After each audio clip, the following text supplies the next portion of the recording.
Oh. How now? How now? Now. Good sound check. Yep, sound is good. Cool. And we're ready to go when you are. Ready to roll.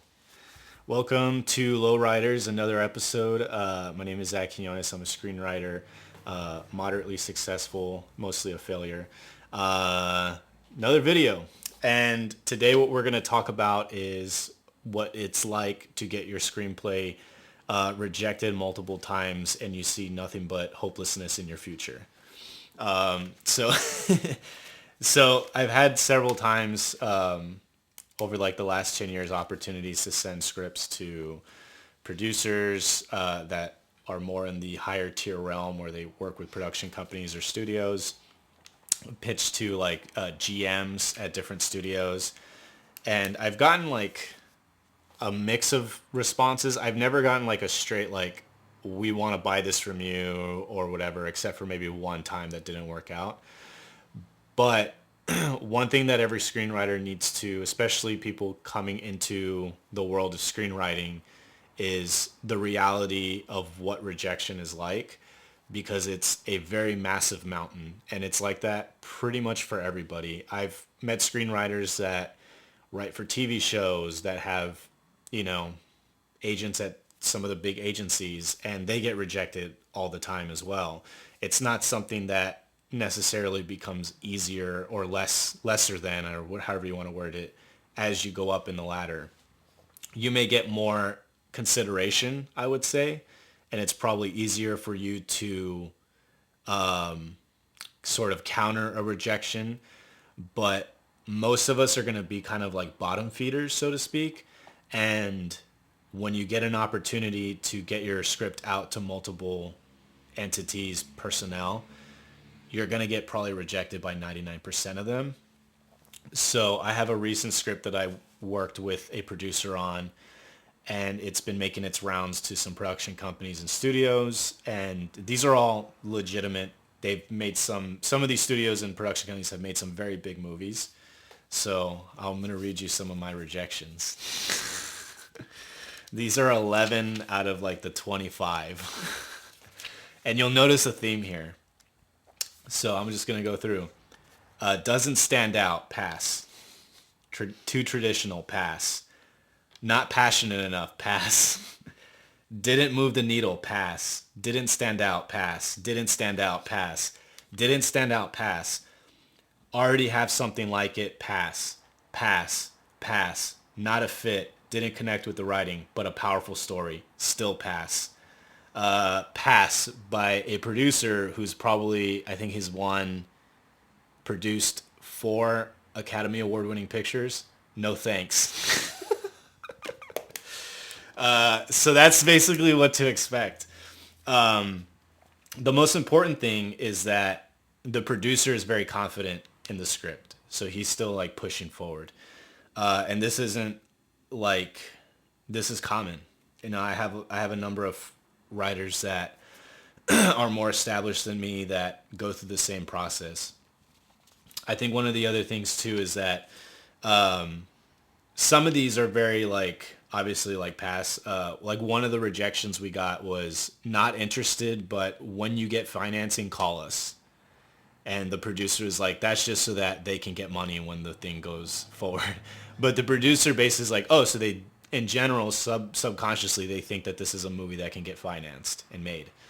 So I think the main thing is that one, it's getting read, and I think it's been a while since I've been able to have a script shopped around, so to speak.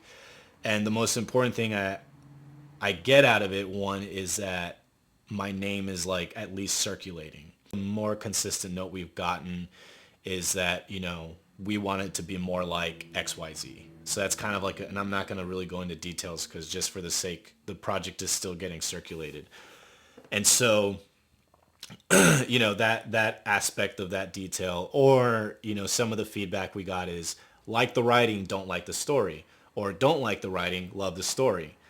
And it's sort of a reminder that especially at a certain level where you're talking about people looking to finance films in like 5 million, 10 million or higher, they're more in the business of saying no than they are of yes. if they say yes to everything, they're going to lose their job. So a lot of times when people get sent something, like they look for the first thing to say no at, like the first thing that they can pick out where they can say no. And it's just a matter of also the circumstances of where they're at. So there's a lot of stuff like that.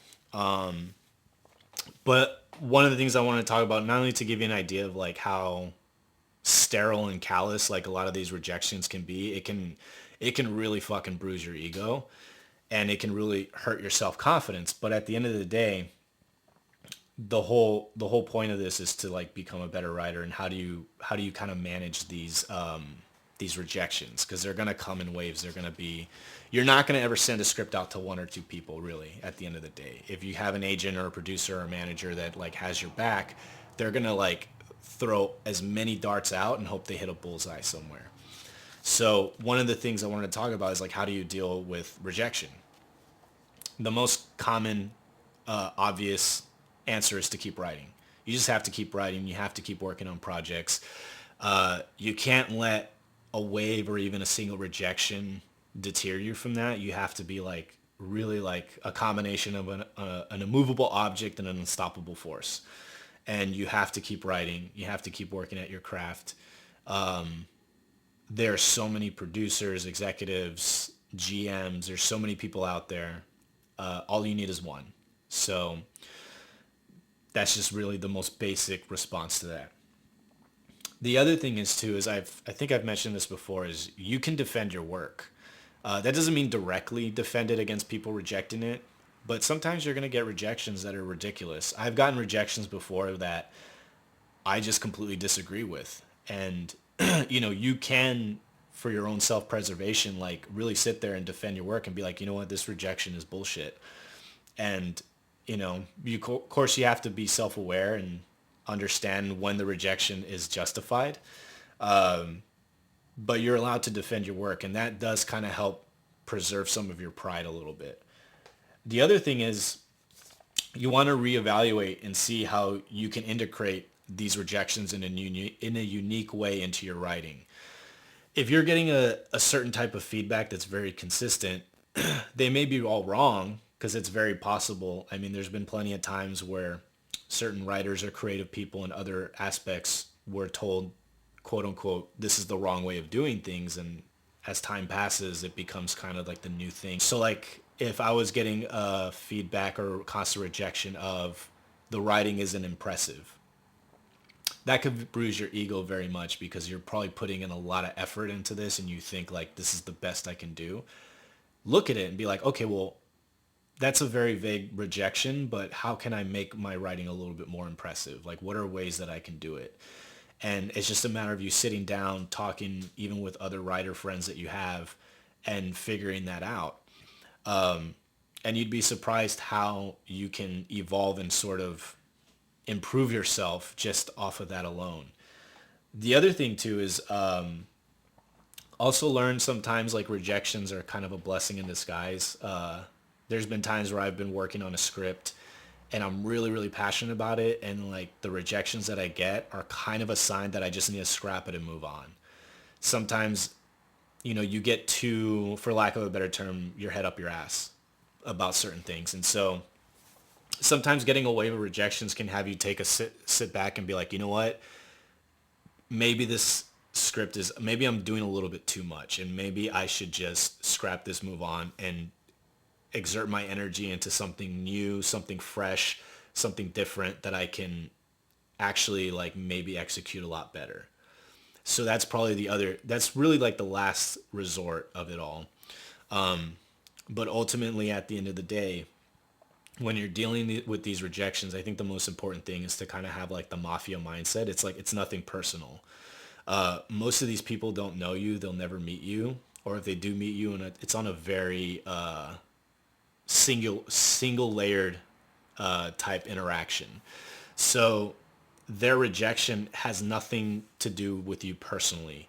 You have to also recognize these people get, thousands of scripts sent to them a week, or people trying to send thousands of scripts. And the fact that yours even made it through to them should be an accomplishment in and of itself. and it's just one more door that you've been able to access. And that's probably the hardest thing, is getting your script into the hands of somebody that can actually make a decision. So rejection or not, that's something to take as a big, big, big win. And lastly, let's see, rejection is part of the game. If you go into screenwriting thinking that you're going to have anything above a 10% success rate, I would say that you're very naive. And it's not, ultimately, it's not really how or why you got rejected. This is sort of the last thing I want to say. It's more or less how you react to it. And I've given you kind of ways to react and respond to the rejection, but it really, really comes down to that. How do you want to react to this rejection, and how are you going to take your writing moving forward? So that's basically it. Rejection sucks. It can suck, but the longer you're in this sort of career path or creative journey, whatever you want to call it, it gets easier, but also it can also, I think it's a good thing that you become a little bit more, I don't want to say calloused to it. You have more stamina, right? More stamina to rejection. But I think you should always feel a little bit of something when you get rejected. I think if you're too nonchalant or shrug it off too much, that's probably a bad sign you don't care that much about your writing. So it should sting a little bit still, but it shouldn't crush you like it will at the beginning. But I would say early on, when you're going into this, like, really understand, like, it's rejection is a huge part of it, and you're going to experience a lot of it. So you just need to kind of prepare for it, figure out how you're going to react to it, and as generic as it sounds, like, prepare for the worst and hope for the best.